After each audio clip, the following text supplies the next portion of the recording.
Well, the Public Health District is in the midst of a two-day vaccination blitz that, when all is said and done, will have seen over 12,000 people vaccinated.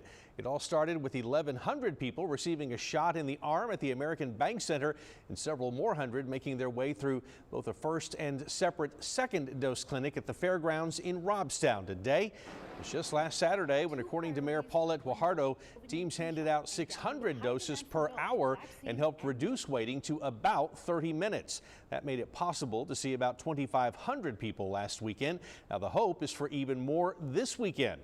Corpus Christi City Manager Peter Zanoni says the health district is holding 7 vaccine clinics between today and tomorrow with the goal of vaccinating 12,000 people. I do believe that's a record, right? In any one time in our community, 7 different clinics going on, some simultaneously, vaccinating 12,000. Nueces County has got it together. It shows that we have great teams working together, and it shows that we care about the community. Otherwise, we wouldn't be doing this. We wouldn't be. Now, tomorrow there will be 4 vaccination clinics across the coastal bend, including one put on at the American Bank Center by officials with HEB. We're told this will be the first clinic of its kind offering the newest Johnson & Johnson vaccine.